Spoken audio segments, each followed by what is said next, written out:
এটা তো শীতকাল চলছে নাকি? শীতকাল সম্পর্কে দুটো কথা বলে দিয়ে আপনার উপকার হবে ইনশাল্লাহ, আমাদের উপকার হবে ইনশাল্লাহ। একটা হাদিসে আসছে যে শীতকালটা হচ্ছে মুমিনদের জন্য গনিমত। মুমিনদের জন্য কি গনিমত? মানে হচ্ছে একটা সম্পদ, যে সম্পদটা যুদ্ধ করে লব্ধ করতে হয়, কিন্তু এখানে কোনো যুদ্ধের প্রয়োজনই হচ্ছে না। গনিমত, উপহার। কিরকম? শীতকালে রাতটা হয় লম্বা। রাত কি হয়? লম্বা হয় না? এতে করে সারা রাত আপনি অনেক ইবাদত করতে পারবেন। আর দিনটা হয় ছোট। দিনটা ছোট হয় না?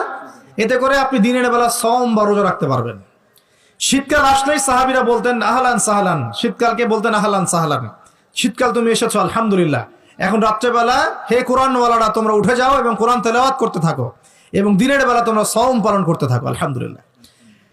শীতকাল সম্পর্কে একটা এরকম বর্ণনা আছে, যখন কঠিন শীত আসবে তখন ওই শীতটা থেকে একটা আশ্রয় প্রার্থনা করতে হয় আল্লাহর কাছে, আল্লাহ এই কঠিন শীত থেকে আমাকে বাঁচাও। কারণ কি জানেন? কারণ হচ্ছে জাহান্নাম বছরে 2টা নিঃশ্বাস ছাড়ে। কয়টা নিঃশ্বাস? 2টা। একটা নিঃশ্বাস গ্রীষ্মকালে যখন প্রচন্ড দাবদাহ চলে, ওইটা হচ্ছে জাহান্নামের নিঃশ্বাসের ফসল।